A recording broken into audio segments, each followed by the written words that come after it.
గౌరవ ముఖ్యమంత్రి గారు, గౌరవ శాసనసభ స్పీకర్ గారు, గౌరవ ఉప ముఖ్యమంత్రి గారు, గౌరవ శాసన వ్యవహారాల మంత్రి గారు, గౌరవ శాసనసభ డిప్యూటీ స్పీకర్ గారు, గౌరవ మంత్రివర్యులు, గౌరవ చీఫ్ విప్లు, గౌరవ శాసన మండలి సభ్యులు, శాసనసభ సభ్యులు,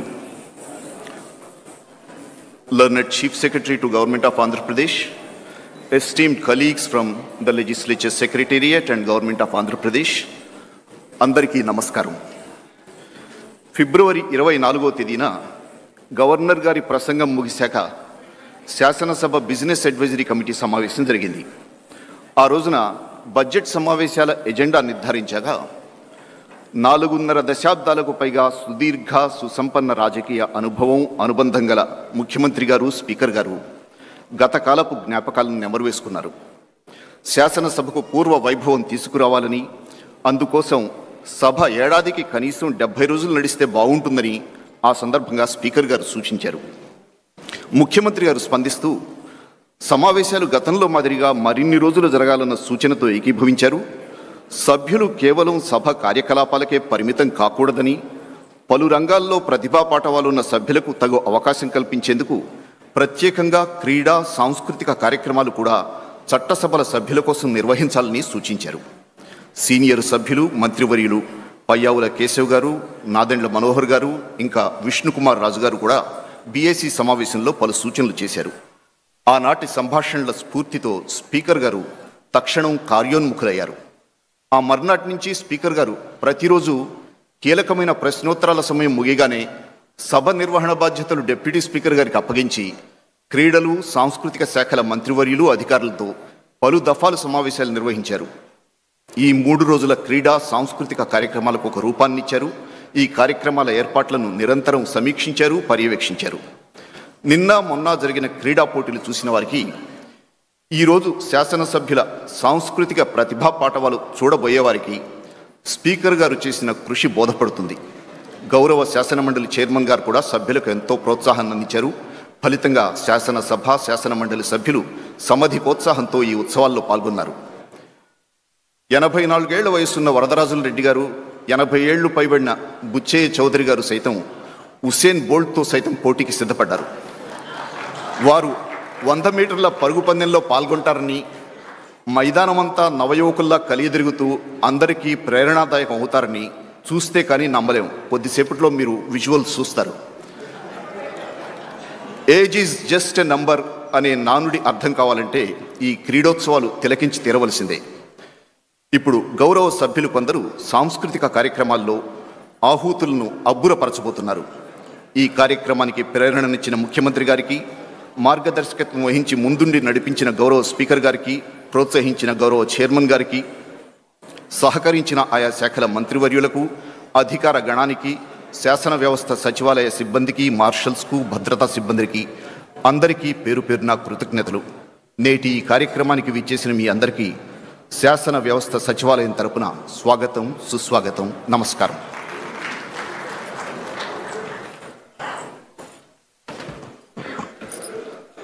ధన్యవాదాలు సార్.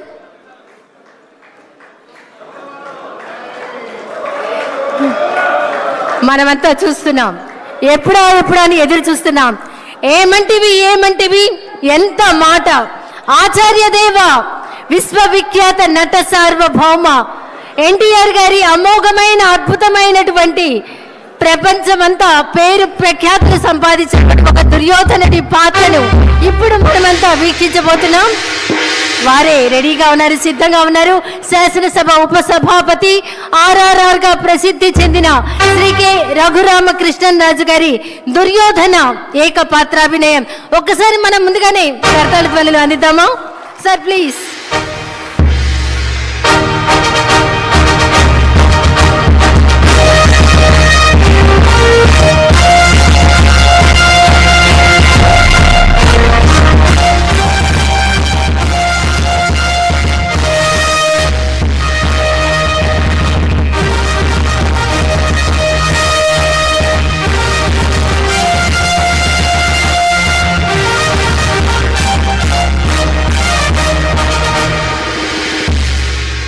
ఆగు ఆచార్యదేవా, ఏమంటివి జాతి నెపమన సోత శుద్ధిని కింద నిలువ అర్హత లేదందువా. ఎంత మాట ఇది క్షాత్ర పరీక్షయే గాని క్షత్రియ పరీక్ష కాదే. కాకూడదు, ఇది కుల పరీక్షయే అందువా. నీ తండ్రి భరద్వాజుని సంభవం ఎట్టిది, అతి దుభుక్షాకరమైన నీ సంభవం ఎట్టిది. కుండలో పుట్టిదివి కదయ్యా, నీదే కులము. అంతేగాక ఈ కుల గురువైన వశిష్ఠుడు దేవకీ వేషయకు ఉర్వశీ పుత్రుడు కాడా, ఆయనదే కులము. ఆయన పంచమజాతి కన్యకు అరుంధతి యందు శక్తిని, ఆ శక్తి చండాగణ యందు పరాశరుని, ఆ పరాశరుని పల్లె పడుతైన మత్స్యగంధి యందు మా తాత వ్యాసుని, ఆ వ్యాసుడు విధవరాండ్లైన మా పితామహి అంబికతో, నా తండ్రిని పితామహి అంబాలికతో, నా పినతండ్రి పాండురాజును, మా ఇంటి దాసితో ధర్మ నిర్మాణ సరుడని మీ అందరితో కీర్తించబడుతున్న ఈ విదురదేవుని కనలేదా? నాతో చెప్పిందేమయ్యా, బట్టి క్షత్ర బీజ ప్రాధాన్యములతో సంకరమైన మా కురువంశము ఏనాడో కులహీనమైనది.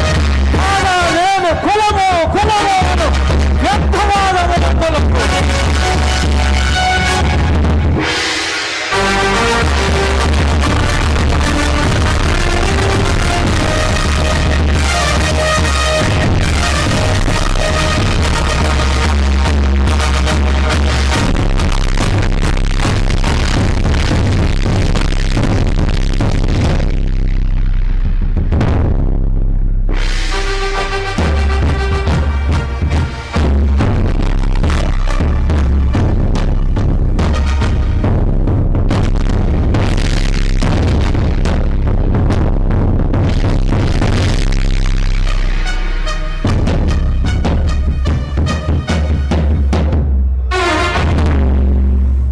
తెలుగుదనాన్ని అద్భుతమైనటువంటి డైలాగుల్లో దుర్యోధనుడి పాత్రలో ఏకపాత్రాభినయం చేసినటువంటి మన శాసనసభ ఉపసభాపతి ఆర్ఆర్ఆర్ శ్రీ కె రఘురామకృష్ణరాజు గారికి ఒక్కసారి గట్టిగా కర్తవ్య ధ్వనిలో అందిద్దాం.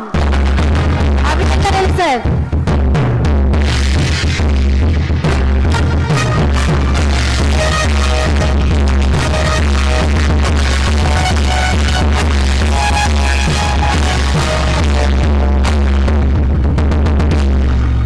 తర్వాత మరొక ఏకపాత్రాభినయం మంత్రివర్యులు సిద్ధంగా ఉన్నారు. పల్నాటి వీరుడిగా బాలుడిగా పేరు పొందిన బ్రహ్మన్న కుమారుడిగా శౌర్య వీర ప్రతాపాలతో మరి తెలుగు వారందరినీ తట్టి లేపిన పలనాటి యువ వీర కిశోరం పాత్రలో బాలచంద్రుడి పాత్ర మనందరికీ తెలుసు. అమాత్యునిగా అంతకు మించినటువంటి గొప్ప నటులు వారి పర్యాటక సాంస్కృతిక సినిమాటోగ్రఫీ మంత్రుల వర్యులు గౌరవనీయులు శ్రీ గారు బాలచంద్రుడు